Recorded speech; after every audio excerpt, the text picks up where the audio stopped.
Hey guys, it's me, Fred Cross. Thursday, May 15th, 2025.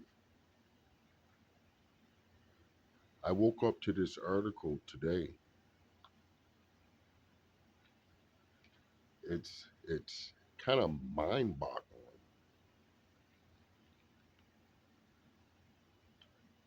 Why a 14-year-old was shot multiple times. That we don't know. Why we don't know. I grew up on this part of town and it wasn't always like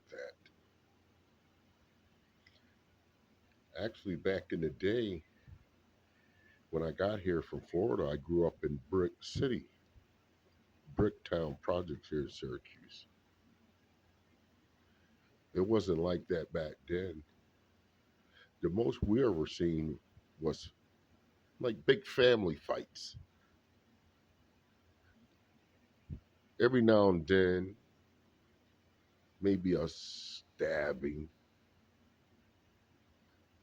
maybe a baseball bat was pulled out. That was like the worst back then. But I do remember in 1984, when I was 14, I do remember hearing gunshots and seeing the big homie with the rifle after he just shot and killed a man. I do remember that. Looked out the back window, seeing the big homie with the big rifle after the two or three big blasts. I thought that was real. Bow, bow, bow, bow. Then you see the big homie with the rifle. What up? Now, at 14, I stayed inside anyways. Well, I used to be out. Yeah, I hung out in the bricks. I hung out. That's where I learned everything at. I believe that's where I received my discernment because you did have to be on your P's and Q's over there. I think that's when I started the Okie Doke book because even back then you had the world was half and half good, half bad. But due to our circumstances, poverty, I did see I did see a lot of violence, and it rubbed off on me. Where for survival, you better learn how to fight. But I never thought about shooting anyone, or I don't know if anyone thought about shooting me. But we still have to pray for this world, um, pray that things get better. I don't know what would make someone even shoot someone that many times. I came up around it, but we grew up around fist fights. I never want to see anyone hurt. But as time flew by, this is real. This is it's a regular occurrence. It is. I have a 15-year-old girl, and she lives nearby. Yeah, she lives nearby, and she goes to Nottingham. Nottingham is, from my perspective, Nottingham High School. Nottingham is a nice school. They said it's changed a little bit, but that's where she wanted to go, and it's a decent school.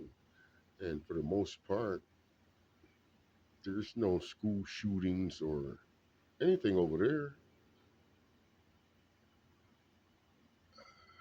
I, I've been to a lot of fights. I've been jumped on, and I have jumped on a lot of people learning how to survive in the roughest areas. Where when I came from the bricks, and as a youth being bussed over to Dr. Weeks, where it was a softer, it was the north side. It was a softer neighborhood, quieter. I went to school around the kids that they talked about their parents. They came from a different background, and that just it sparked interest just out of curiosity. My parents, my parents this, my parents that. I didn't know anything about that. I come from where I had to pretty much fend for myself, but I knew I wanted to stay in school, although I was raised around it. Purses being snatched, drugs being sold, lots of fist fights. It was like the WWE. Back then, that was my grandmother on Sundays. We would watch wrestling, but you seen a lot of that out in the streets. Nothing but WWE. Nice fist fights. And the baddest, the biggest, the baddest guys, they tended to have a name. They did. Oh, and then they started to charge after they beat on the guys. They started to charge punk dues. I remember one of the big homies. He would go around and charge punk dues every Friday. That's what he called it, punk dues. But that's what I grew up around. But I never had to pay punk dues, and I got to the point from from being divided from from going to school with the middle class whites. I tended to pick up on that part and the intellect part of it. So that definitely it was an advantage. Then coming back down there, and you have to excel at the the the brutal elements and survive it. But you have a chip on your shoulder, and a lot of times that's where it starts. That you have a chip on your shoulder, being punked, being chased. Back then, we didn't have gangs like there are gangs now. But we did have a couple groups that got down together and pretty much they rule. I guess you rule by numbers. But I pretty much knew everybody. I grew up into it where I would watch some of the guys that were hard, they sold drugs, but then their outlet was working out and getting big and strong. I believe that's where they ventilated everything. Big Rab. I seen some of the nice bodies on WWE, but then I seen Big Rab down there in the hood working out in the grass right there with another brother. Swole, chest swole, arms swole, all that swole. But you can tell that he was something to mess with, and he kept a job. So I looked up to him. He kept a job at Syracuse University, and he survived down there. So I looked up to him too. He went to CBA back then, Big Rab. So I looked up to that. Big Rab that went to CBA, tough guy, swole, swole. So I started to emulate that too. I started to get swole looking like Big Rab. So that right there cut a lot of people off, and I had the chip, but never to hurt someone or to end someone's life like that. No, I've probably done other things, but not to the effect of that. I don't want to end anyone's life that I don't want mine ended. Now there was one occasion uh, I was 26 and I was headed to the bootlegger, Chuck's bootlegger on McBride, down the street from the bricks and Pioneer Home Projects, dark area. That's where I grew up at, so I'm immune to it. But if you're not immune to it, it wouldn't be a good area to go. Not at nighttime, anyways. But I jump off the rented Fleetwood. It was all white. Jumped out.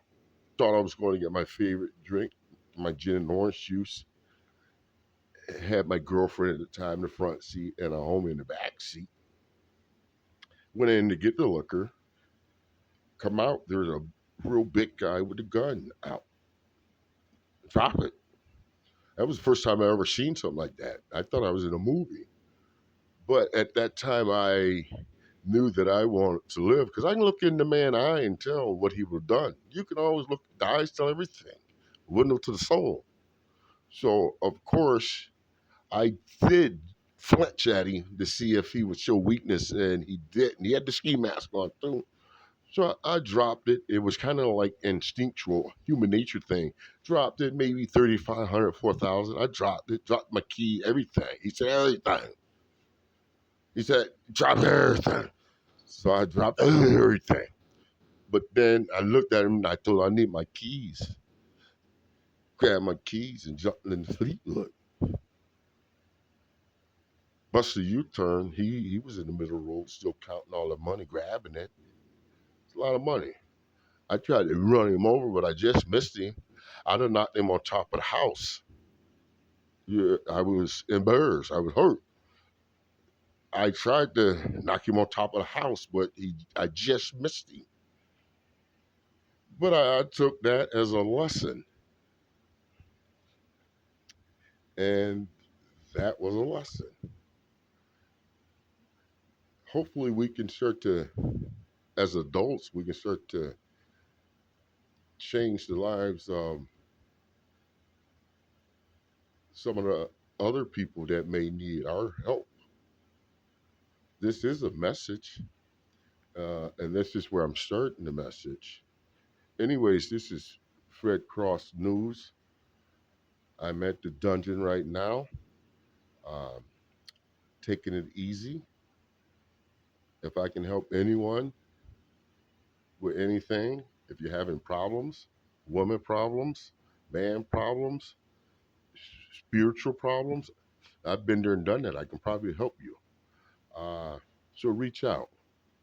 Please subscribe to my channel if you like what I was saying.